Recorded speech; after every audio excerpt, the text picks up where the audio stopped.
వేద భారత్ వీక్షకులకు నమస్కారం. అలెగ్జాండరు వ్యాస నదిని అంటే నేటి బియాస్ నదిని దాటి ముందుకు రాకుండా వెనక్కి వెళ్ళిపోయాడు అని చెప్పుకున్నాం. పోతూ పోతూ తాను జయించిన సామ్రాజ్య భాగాలకి రాజప్రతినిధులను తన తరఫున పరిపాలించే వాళ్ళని నియమించి వెళ్ళిపోయాడు. వాళ్ళని సత్రపులు లేక క్షత్రపులు అంటారు. ఇంకా మన భారతీయ రాజులకి కొంత భాగాన్ని ఇచ్చాడు. కొన్ని భాగాలు ఇప్పుడు అంబికి తక్షశిలతో పాటు ఇంకొంత భూభాగాన్ని కలిపి అంబికి ఇచ్చాడు. అవతల ఆఫ్ఘనిస్తాన్ ప్రాంతాన్ని పరిపాలిస్తున్న శశిగుప్తుడికి ఆ హిందూకుష్ ఆఫ్ఘనిస్తాన్ ఆ ప్రాంతాలను ఇచ్చాడు పరిపాలించుకోమని, అంటే తనకు సామంతులుగా తన ప్రతినిధులుగా. అలాగే పురుషోత్తముడికి అతని పంజాబ్ రాజ్యంతో బియాస్ అనేది వరకు ఉన్న రాజ్య భాగాల్ని అతనికి ఇచ్చాడు కొంత కలిపి. ఇంకా మిగతా ప్రాంతాలకు సింధులోయ, బెలూచిస్తాన్ మొదలైన ప్రాంతాలు ఉన్నాయి. వాటికి ఫిలిప్పన్, నికోయాన్, నికనోర్, యూడెమస్ అనే క్షత్రపుల్ని నియమించి వెళ్ళాడు. వెళ్ళిపోతే అతని ఆశ ఏమిటంటే ఈ ప్రాంతాలు గ్రీకు సామ్రాజ్యంలో భాగంగా ఎల్లకాలము ఉంటాయి, తాము ఏలుకోవచ్చు అని. ఇతని ఇష్టమేనా మరి? ఇతని ఇష్టాన్ని సాగనివ్వని మేధావి ఒకడు భారతదేశంలో ఉన్నాడు. అతని పేరు చాణక్యుడు. ఆయన ఇప్పుడు మనం చెప్పుకోబోతున్న వృత్తాంతానికి కథానాయకుడు. చాణక్యుడు ఎవరయ్యా అంటే అలెగ్జాండర్ వచ్చే నాటికి అక్కడ తక్షశిల విశ్వవిద్యాలయంలో ఆచార్యుడు. ఆ విశ్వవిద్యాలయంలోనే చదువుకుని అన్ని విద్యలు నేర్చుకున్నవాడు చంద్రగుప్తుడు. చాణక్యుడు అంతకి చాలా సంవత్సరాల ముందు ఒకసారి పాటలీపుత్రం వెళ్ళాడు, మగధ. అక్కడ రాజు ధననందుడు ఏదో పండితులకి సన్మానం చేస్తున్నాడు అంటే ఈయన కూడా వెళ్ళాడు. ఆ సభా స్థలంలో, ఆ భవనంలో ఒక ఉన్నతాసనం మీద కూర్చున్నాడు. మన చాణక్యుడికి ఒక విశేషం ఏమిటంటే ఆయన పలువరస అందంగా ఉండదు, ఎగుడు దిగుడుగా ఉంటుంది. దాని కారణంగా ముఖం చూడడానికి పెద్ద అందంగా ఉండదు. ధననందుడు వచ్చాడు. వచ్చి ఇతన్ని చూసి అంతకుముందు ఎప్పుడు ఇతను చూడలేదు. ఎవరినో ఇంత ఉన్నతాసనం మీద కూర్చున్నాయేటి అన్నాడు. నేను వేదాలు చదువుకున్నాను, శాస్త్రాలు చదువుకున్నాను, ఈ ఉన్నతాసనం మీద కూర్చోడానికి నేను అన్ని విధాలా యోగ్యుణ్ణి అన్నాడు ఆయన. అలా ఎదురు చెప్పేటప్పటికి అతనికి కోపం వచ్చింది. చాణక్యుడిని ఆ ఆసనం నుంచి బయటికి లాగేశాడు, సిగపుచ్చుకుని లాగేశాడు. పండితుడు, పౌరుషవంతుడు, స్వాభిమాని అయిన చాణక్యుడు దీన్ని సహించలేకపోయాడు. నన్ను నువ్వు ఎలా లాగిపడేసావో నిన్ను కూడా నీ సింహాసనం నుంచి అలాగే లాగిపడేస్తాను, అంతేకాదు నీ నందవంశాన్ని నిర్మూలన చేస్తాను అని ఆ రాజు ముఖం మీద ప్రతిజ్ఞ చేశాడు. ప్రతిజ్ఞ అయితే చేశాడు, కానీ ఆ ప్రతిజ్ఞ నెరవేర్చుకోవడానికి, రాజుగారిని సింహాసనం మించి కిందకి లాగేయడానికి, ఆ రాజుగారి వంశాన్ని నిర్మూలించడానికి ఆయన దగ్గర సాధన సంపత్తి ఉంది, అంగబలమా అర్ధబలమా ఏమీ లేదు. కేవలం అతడి మేధస్సు, ఆత్మవిశ్వాసం, ఇంతే. అదే పాటలీపుత్రంలో అప్పుడు కుసుమపురం అని కూడా అనేవారు దాన్ని. చాణక్యుడికి మరొక వ్యక్తి కనిపించాడు. అతడు చంద్రగుప్తుడు. అతడు ఇంకా బాలకుడే. అతడు సాటి బాలకులతోటి ఆటలాడుకుంటున్నాడు. ఏ మాట అంటే ఆ ఆటలో చంద్రగుప్తుడు రాజుగా పాత్రని పోషిస్తూ మిగతా వాళ్ళని అదుపు చేస్తున్న తీరు, అతడి ముఖవర్చస్సు చూస్తే చాణక్యుడికి అతని మీద మంచి అభిప్రాయం కలిగింది, యోగ్యుడు అనిపించింది. అతడిని తన ప్రతిజ్ఞ తీర్చుకోవడానికి ఒక సాధనంగా ఉపయోగపడతాడు అని భావించాడు. చంద్రగుప్తుడికి తండ్రి లేడు, తల్లి పెంపకంలో పెరుగుతున్నాడు. ఆ తల్లితో మాట్లాడి ఆమెను ఒప్పించి చంద్రగుప్తుడిని తనతో తీసుకుపోయి తక్షశిల విశ్వవిద్యాలయంలో సర్వ విద్యాపారంగతుడిని చేశాడు, పరాక్రమవంతుడిని చేశాడు. ఇంతకీ చంద్రగుప్తుడి వివరాలు ఏమిటి అంటే, తెలిసినంత వరకు అతడు మౌర్య అనే క్షత్రియ వంశానికి చెందినవాడు. మౌర్య క్షత్రియులు అంతకుముందు ఎప్పుడూ పిప్పలివనం అనే ప్రాంతాన్ని పరిపాలించిన వాళ్ళు. ఇప్పుడు ఆ రాజ్యం వైభవం పోయి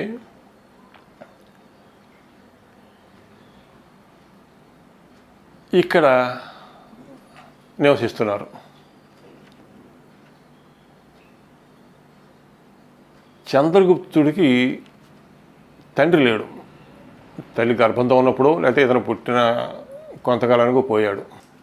తండ్రి లేని చంద్రగుప్తుడిని కొంతకాలం ఒక గొల్లవాడు పెంచాడు, తరువాత ఒక వేటగాడు పెంచాడు. ఇంకాస్త వయసు వచ్చేసరికి చాణక్యుడు చూసి ఇతను తక్షశిల తీసుకుపోయాడు. ఆ తరువాత చంద్రగుప్తుడి విద్యాభ్యాసం ముగింపు అవుతూ ఉండేసరికి అలెగ్జాండర్ రావడం, అంబి శశిగుప్తుడు అతని లొంగిపోవడం, పురుషోత్తముడు పౌరుషంతో ఎదిరించి ఓడిపోవడం, అక్కడ ఉన్న గణరాజ్యాలు విడివిడిగా అలెగ్జాండర్తో పోరాడి ఓడిపోవడం, అలెగ్జాండర్ విస్తారంగా సామాన్య ప్రజలను సంహరించడం, ఇదంతా చాణక్యుడి దృష్టిలో పడింది. అతను ఆలోచించాడు, ఈ చిన్న చిన్న గణరాజ్యాలు స్వతంత్రంగా మనుగడ సాగించడం కష్టం. ఒక బలమైన శత్రువు వస్తే వీళ్ళు నిలవలేరు. వీటన్నిటినీ కలిపి ఒక మహాసామ్రాజ్యం ఏర్పడితే కానీ తగిన బలము రక్షణ ఉండవు అని చాణక్యుడు నిర్ణయించుకున్నాడు. అప్పటికి అలెగ్జాండర్ కొన్ని భూభాగాలు ఆక్రమించుకోవడం, వాటికి రాజ్య ప్రతినిధులని క్షత్రపులని నియమించి వెళ్ళడం జరిగింది. కనుక చాణక్యుడు పెట్టుకున్న టార్గెట్స్ ఏమిటి, లక్ష్యాలు ఏమిటి? చిన్న చిన్న గణరాజ్యాలని ఏకం చేసి ఒక సామ్రాజ్యాన్ని నిర్మించడం, విదేశీయులు ఆక్రమించుకున్న భారతదేశపు భూభాగాలను విముక్తం చేయడం. తన మొదటి ప్రతిజ్ఞ ఉంది, నందవంశాన్ని నిర్మూలించడం, నందుడిని సింహాసనం నుంచి కిందకి లాగడం. ఈ రెండు ఒకటే ప్రతిజ్ఞ అనుకోండి, మొత్తం 3 ప్రతిజ్ఞలు. ఈ మూడింట్లో ఏ ఒకటి కూడా సాధారణంగా ఎంత శక్తివంతుడిగానే దుస్తరం. ఇలాంటివి 3 ప్రతిజ్ఞలు. ఇవి సాధించడానికి ఇందాక చెప్పుకున్నాం కదా, చాణక్యుడి దగ్గర అంగబలం అర్ధబలం ఏమీ లేదు, కేవలం తన మేధస్సు, ఆత్మవిశ్వాసం, ఇంతే.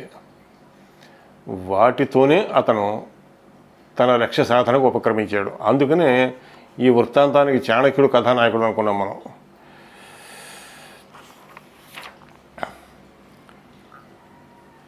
సరే, అలెగ్జాండర్ తిరిగి పోతూనే చాణక్యుడు చంద్రగుప్తుడికి ఒక మహాసైన్యం ఏర్పడడానికి చర్యలు తీసుకున్నాడు. ఎవరు ఇతని సైన్యంలో చేరిన వాళ్ళు అంటే, గ్రీకు క్షత్రపుల పరిపాలనలో ఉంటూ ఆ విదేశీయుల పరిపాలనని సహించలేక రగిలిపోతున్న ప్రజలు. వీళ్ళు చాలామంది చాణక్యుడి బోధలతో చంద్రగుప్తుడి సైన్యంలో చేరారు. ఇంకా కిరాతులు, ఆటవికులు, కాంబోజులు, బాహ్లికులు మొదలైన పర్వత ప్రాంతీయులు వీళ్ళందరినీ కూడా చాణక్యుడు సమీకరించి వాళ్ళకి సద్బోధ చేసి చంద్రగుప్తుడి సైన్యంగా ఏర్పరిచాడు. అందరికీ యుద్ధ శిక్షణ ఏర్పాట్లు చేశాడు చాణక్యుడు. వాళ్ళందరూ మంచి యుద్ధ ప్రవీణులుగా తయారయ్యారు. ముందు చాణక్యుడు గ్రీకు క్షత్రపుల పని పట్టడం మొదలుపెట్టాడు. వాళ్ళందరూ కూడా అలెగ్జాండర్ ఆదేశాలను పాటిస్తున్నారు. క్రీస్తు పూర్వం 325లో చంద్రగుప్తుడు ఈ భారత భూభాగాలలో ఉన్న క్షత్రపులపైన యుద్ధాలు మొదలుపెట్టాడు. అంతకు 2 ఏళ్ల ముందే అలెగ్జాండరు వెనక్కు బయలుదేరాడు ఇక్కడి నుంచి. ఇంకా అప్పటికి బతికే ఉన్నాడు. అతనికి తెలిసింది నా భూభాగాల మీద దాడి జరుగుతోంది అని. కానీ ఏమి చేయలేకపోయాడు. 323లో అంటే చంద్రగుప్తుడు తన పని మొదలుపెట్టిన 2 ఏళ్లకి అలెగ్జాండర్ బాబిలోన్లో చనిపోయాడు. అశోకాయన అనే ప్రాంతం గురించి చెప్పుకున్నాం కదా. అక్కడ నికనోర్ అనే క్షత్రపుడు ఉంటే వాడికి చమమూడింది, చచ్చిపోయాడు. ఇంకా సింధులోయ ఉంది. సింధులోయలో ఫిలిప్ అనే గ్రీకు ప్రతినిధి పాలిస్తున్నాడు. వాడు అయిపోయాడు, చచ్చిపోయాడు. ఇంకా క్రీస్తు పూర్వం ఇలాగ 325 నుంచి 311 వరకు చంద్రగుప్తుడు అనేక యుద్ధాలు చేసి ఈ గ్రీకు రాజ్య ప్రతినిధులను చంపి, ఇంకా మనకి గ్రీకులు నియమించుకున్న ప్రతినిధులే కాక పురుషోత్తముడు, అంబి, శశిగుప్తుడు అనేవాడు ఉన్నారు. చాణక్యుడి తంత్రంలో శశిగుప్తుడు అంబిని సంహరించాడు. ఆ శశిగుప్తుడు కూడా హత్య చేయబడ్డాడు. చివరికి ఈ గ్రీకు క్షత్రపులందరూ ఏకమై ఒక పెద్ద యుద్ధం చేశారు. చంద్రగుప్తుడు అందరిని కలిపి ఓడించాడు. అప్పుడు యూడేమస్ అనే క్షత్రపుడు ఏం చేశాడంటే, ఇంక ఇక్కడ మనం ఉండి లాభం లేదు అని చెప్పి తిరిగిపోయాడు. పోతూ పోతూ అతడు మాయోపాయంతో పురుషోత్తముడిని హత్య చేసి అతని ఏనుగులు కొన్నిటిని అపహరించుకుపోయాడు. చివరి ఎలాగైతేనే గ్రీకులు ఆక్రమించుకున్న భూభాగాలు, అక్కడి గణరాజ్యాలు అన్నీ కలిసి చంద్రగుప్తుడి అధీనంలోకి వచ్చాయి. ఇంకా మిగిలినది పెద్ద పని, మగధ రాజ్యం. దానికి కూడా చాణక్యుడు పథకం వేశాడు. చంద్రగుప్తుడు చాణక్యుడి మంత్రాంగంతో పెద్ద సైన్యంతో పాటలీపుత్రం మీదకి బయలుదేరాడు. అక్కడి పర్వత ప్రాంతానికి రాజైన పర్వతకుడు అనే ఒక రాజు పెద్ద సైన్యంతో చంద్రగుప్తుడితో కలిశాడు. వాడేమిటి, చాణక్యుడికి కొంచెం తక్కువ బుద్ధిలో విశేషంలో, ఎత్తులోను జిత్తుల్లోను. మగధ రాజ్యం గెలవడానికి నీకు సాయం చేస్తాను, తర్వాత నాకు అందులో సగం ఇవ్వాలి అని వాయిదా పెట్టాడు, ఒక షరతు పెట్టాడు. సరే అన్నారు చాణక్యుడు, చంద్రగుప్తుడు. వెళ్ళారు, పాటలీపుత్రంపై దాడి చేశారు. యుద్ధంలో ధనానందుడు ఓడిపోయాడు. యుద్ధంలో చచ్చిపోయిన వాడికి ఇంకా సింహాసనం నుంచి వేరే లాగే పని లేదు కదా. సింహాసనం నుంచి ఊడి బయటపడ్డట్టే లెక్క.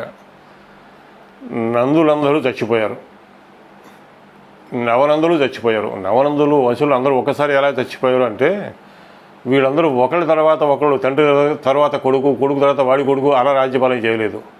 మహాపద్మనందుడు మొదట రాజు అయ్యాడు. తర్వాత వాడి 8 కొడుకులు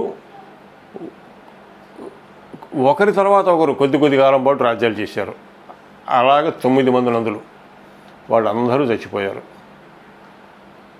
చంద్రగుప్తుడికి పట్టాభిషేకం చేయించాడు పాటలీపుత్రంలో చాణక్యుడు.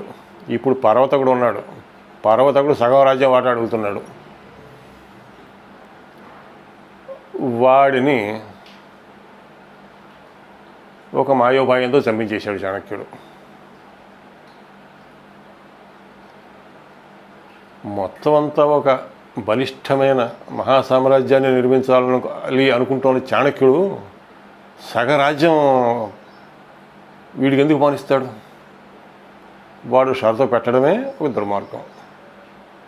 సహాయపడవచ్చు, మానవచ్చు. సరే, వాడి పని అయిపోయింది. దానికి ప్రచారంలో ఉన్న కథ ఏమిటంటే,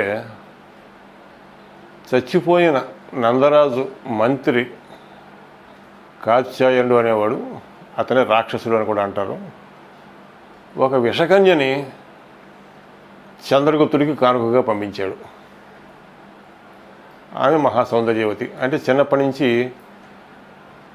కొద్ది కొద్దిగా విషం తిని పెరిగింది. ఆ అమ్మాయి విషప్రాయురాలన్నమాట. ఆ అమ్మాయి సోకితే చచ్చిపోతారు.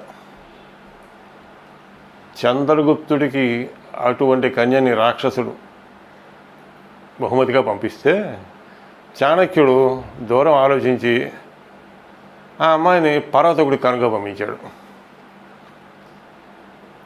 పర్వతకుడు, ఓహో, ఇంత అందమైన అమ్మాయి నాకు కనుక పంపించాడు, నా స్టేటస్ నిలబడింది ఇప్పటికీ అనుకున్నాడు.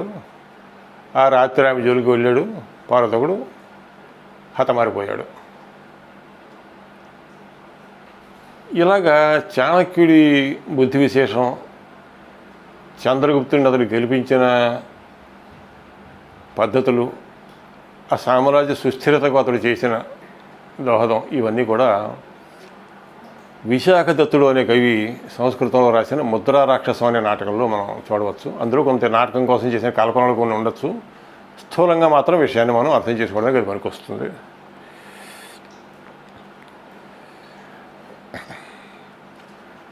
ఇప్పుడు ఇది మగధ సామ్రాజ్యం ఏర్పడింది. పాటలీపుత్రానికి చంద్రగుప్తుడు చక్రవర్తి అయ్యాడు. విశాల సామ్రాజ్యం అతని చేతికి వచ్చింది. ఆఫ్ఘనిస్తాన్ నుంచి బర్మా వరకు ఈ గణరాజ్యాలన్నీ ఏకమైపోయి అతని సామ్రాజ్యంలో చేరాయి. అయితే ఇలా ఉంటే ప్రపంచం చూసి సంతోషిస్తుందా? అవతల అలెగ్జాండరు సేనాపతులు అలెగ్జాండర్ చనిపోయాక అతని సామ్రాజ్యం కోసం పోటాడుకున్నారు.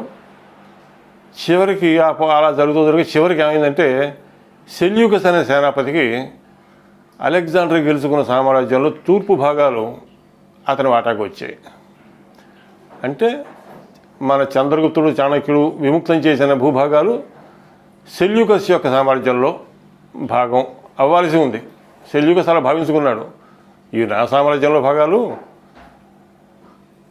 ఎవరో ఆక్రమించుకున్నారో మళ్ళీ నేను విడిపించుకోవాలి అనుకున్నాడు. అనుకుని క్రీస్తు పూర్వం 305లో చంద్రగుప్తుడి మీదకి యుద్ధానికి వచ్చాడు. గతంలో అలెగ్జాండర్తో వచ్చినప్పుడు ఉన్న పరిస్థితి కాదు ఇది. ఇప్పుడు గ్రీకు సైన్యానికి ఎదురుపడ్డది బలహీనమైన విడివిడి గణరాజ్యాలు కాదు, అంబీ శశిగుప్తుడు వంటి ద్రోహులు కాదు, పౌరుషం ఉన్న కాలం కలిసి రాగా ఓడిపోయిన పురుషోత్తముళ్ళు కాదు. ఇప్పుడు వీళ్ళకి ఎదురుపడ్డది ఎవరంటే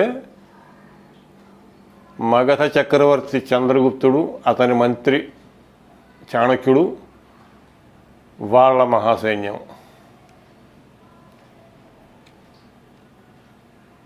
యుద్ధం జరిగింది. యుద్ధంలో ఏం జరిగింది? సెల్యూకస్ చిత్తుగా ఓడిపోయాడు. గ్రీకు సైన్యం సాగు దెబ్బతింది. వాళ్ళతో వచ్చిన చరిత్రకారులు సాధారణంగా ఏం చేసేవారంటే, యుద్ధం జరిగింది, మన సైన్యం ఎంత, అవతల సైన్యం ఎంత, ఫలానా వ్యూహం ప్రకారం పోరాడాం, మన అలెగ్జాండర్ గెలిచాడు, ఈ విధంగా గెలిచాడు, అవతల వాళ్ళ దగ్గర నుంచి ఎంత పుచ్చుకున్నాడు అని రాసుకునేవారు అంతకుముందు. కానీ సెల్యూకస్ ఓటమి గురించి వాళ్ళు అంత వివరంగా రాయలేదు. ఏ విధంగా యుద్ధం జరిగిందో, ఎవరు ఏ వ్యూహాలు పన్నారో, గెలుపు ఎలా వచ్చిందో, ఓటమి ఎలా వచ్చిందో వాళ్ళు రాయలేదు. ఎందుకంటే వాళ్ళ చేతులు రాలేదు. అయితే మనం ఊహించుకోవచ్చు, మన భారతీయ విలుగాళ్ళ ధనుసులు ఎలాంటివో చెప్పుకున్నాం కదా. గ్రీకులకి ఈ ఫాలాంక్స్ అనే వ్యూహం ఉంది. అది అభేద్యం.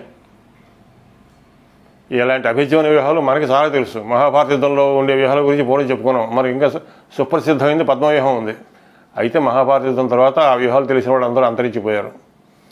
ఇప్పుడు కొత్తగా ఫాలాంక్స్ వ్యూహం గ్రీకులు కనుక్కున్నది పెద్ద వ్యూహంగా చెప్పుకోవాల్సిన కర్మ ఏర్పడింది. అయితే వీటిని మన చంద్రగుప్తుడు సైన్యం చాణక్యుడి బుద్ధి ఎలా ఓడించాయో అనేది మనం ఊహించుకోవచ్చు. మన భారతీయ విలుకాళ్ళ 2.5 గజాల బాణాల ముందు ఏ వ్యూహం ఆగదు. అవి ఈటల అడవిలోంచి చూసుకెళ్ళిపోయి అవతల వాళ్ళని చంద్రవందర చేసేస్తాయి. ఎటువంటి కవచాన్నైనా ఎటువంటి డాళ్ళనైనా అవి ఛేదించేస్తాయి. వాటి ముందు ఎవరికి రక్షణ లేదు. కనుక ప్రపంచంలో ఈ ఫాలాంక్స్ అనే వ్యూహాన్ని పాటించిన వాళ్ళు గ్రీకులు ఒక్కళ్ళే, ఇంకెవరు పాటించలేదు. దానికి ప్రత్యేకమైన ఈటలు ఉండాలి, ప్రత్యేకమైన డాళ్ళు ఉండాలి. అలాగే ఆ ఫాలాంక్స్ వ్యూహాన్ని ఛేదించిన వాళ్ళు, ఓడించిన వాళ్ళు ప్రపంచంలో మొట్టమొదటిసారి భారతీయులే. తర్వాత ఎప్పుడో 150 సంవత్సరాల తర్వాత రోమన్లు గ్రీసు దేశం మీద దాడి చేసి తమ వేరే వేరే ఉపాయాలతోటి గ్రీకుల వ్యూహాలను ఓడించి గ్రీసు దేశం మొత్తాన్ని తాము ఆక్రమించుకుని బానిసత్వంలో పెట్టారు. అది వేరే కథ. కానీ మొదట ఫాలాంక్స్ వ్యూహంతో వచ్చిన గ్రీకుల్ని ప్రపంచ చరిత్రలో ఓడించిన వాళ్ళు భారతీయులు. ఈ ఖ్యాతి మనది, మౌర్య సైన్యానిది. ఇందాక నుంచి ఇంతకుముందు చెప్పుకున్నాం కదా, గ్రీకు క్షత్రకులు అయిపోయాక గ్రీకు చక్రవర్తి అలెగ్జాండర్ భార్యలు, కొడుకు, తల్లి కూడా హత్య చేయబడ్డారని పాటలీపుత్రం దానిపైన చంద్రగుప్తుడి చక్రవర్తిత్వం స్థిరపడ్డాయి. సెల్యూకస్ యుద్ధంలో ఓడిపోయాడు.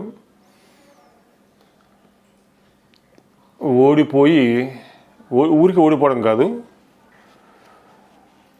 భారీగా నష్టపరిహారం చెల్లించుకున్నాడు. హీరట్, కాందహార్, కాబూల్, బెలూచిస్తాన్, ఆ బెలూచిస్తాన్ అప్పుడు గెడ్రాసియా అన్నారు, ఇప్పుడు పాకిస్తాన్లో ఉంది, ఈ ప్రాంతాలను చంద్రగుప్తుడికి సమర్పించుకున్నాడు. అంతటితో ఆగలేదు. తన కుమార్తె హెలీనాని చంద్రగుప్తుడికి ఇచ్చి పెళ్లి చేశాడు. మరి మామగారి దగ్గర నుంచి ఇన్ని పుచ్చుకున్నాక చంద్రగుప్తుడు ఉత్తి చేతులతో పంపిస్తాడా? 500 ఏనుగుల్ని మామగారికి కానుగ్గా ఇచ్చాడు.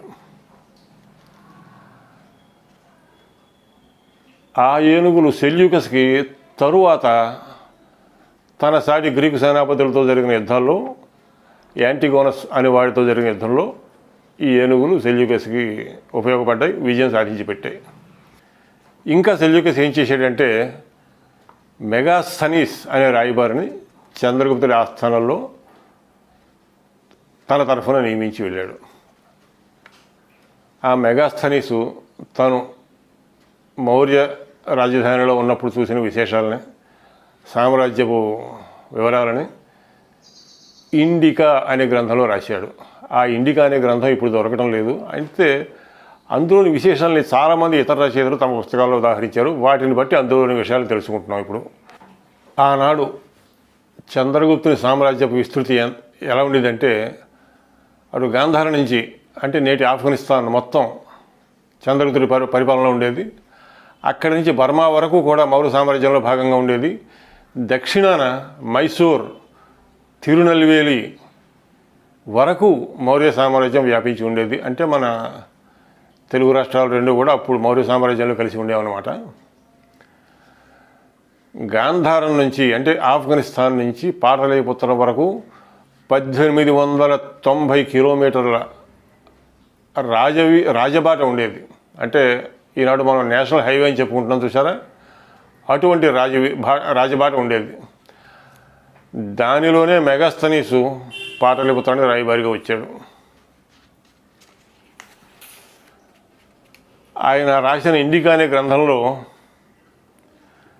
ఏం రాశాడంటే, మౌర్య చంద్రగుప్తుని సామ్రాజ్యంలో శాంతి, సౌభాగ్యం, ప్రశాంత వాతావరణం ఉన్నాయని, ప్రజలు సుఖ సంతోషాలతో గర్వాతిరేకంతో ఉండేవారని, పాటలీపుత్రంతో సమానమైన నగరం గ్రీసు మొత్తం మీద లేదని మెగాస్థనీస్ రాశాడు. పాటలీపుత్రం 15 కిలోమీటర్ల పొడవు, 2 కిలోమీటర్ల వెడల్పు ఉన్న నగరం. గతంలో అజాతశత్రువు నిర్మించాడని చెప్పుకున్నాం కదా. నగరం చుట్టూ కోట కూడా ఉండేది. దాని మీద 574 బురుజులు ఉండేవి. కోట చుట్టూ శోణా నది జలం ఉండేది కందకంలో. శత్రు దుర్భేద్యంగా ఉండాలనే అజాతశత్రు ఆనాడు అలా నిర్మించాడు. ఇది ఎవరి వల్ల సాధ్యమైంది? మౌర్య సామ్రాజ్య స్థాపన, భారత భూభాగాల విముక్తి, ఈ మహాసామ్రాజ్య నిర్మాణం ఇది కేవలం చాణక్యుడు సంకల్ప బలంతో, రాజనీతి తంత్రజ్ఞతతో జరిగిన మహాకార్యం. చాణక్యుడి అసలు పేరు విష్ణుగుప్తుడు. కుటిలమైన రాజనీతిలో అతని నైపుణ్యం వల్ల అతనికి కౌటిల్యుడు అనే పేరు కూడా వచ్చింది. ఇంతకుముందు మనం చెప్పుకున్నాం, పరంపరాగతమైన మన రాజనీతి, క్షత్రియ వ్యవస్థ 3 దశలలో విచ్ఛిన్నమైపోయాయని. ఈ పరిస్థితిని గమనించిన కౌటిల్యుడు లేక చాణక్యుడు రాజ్య పరిపాలన చేసేవారికి మార్గదర్శకంగా ఉండాలి అనే ఉద్దేశంతో అర్థశాస్త్రం రచించాడు. అర్థశాస్త్రం అంటే ఈవేళ అర్థం అంటే డబ్బు అనే అర్థం ఉంది కనుక అది కేవలం డబ్బు వ్యవహారాలకు సంబంధించిన శాస్త్రం మాత్రమే, ఎకనామిక్స్ మాత్రమే అనుకోకూడదు. అందులో రాజ్య పరిపాలన, సైన్య నిర్వహణ, సైనికులను నియుక్తి చేసుకోవడం, గూఢచార వ్యవస్థను ఏర్పాటు చేసుకోవడం, దాన్ని నిర్వహించుకోవడం, నేరస్తులను ఎలా విచారించాలి, న్యాయ వ్యవస్థ ఎలా ఉండాలి, శిక్షలు ఎలా వేయాలి, ప్రజోపయోగకరమైన పనులను ఎలా చేయాలి అనే వివరాలన్నీ కూడా అర్థశాస్త్రంలో ఉన్నాయి.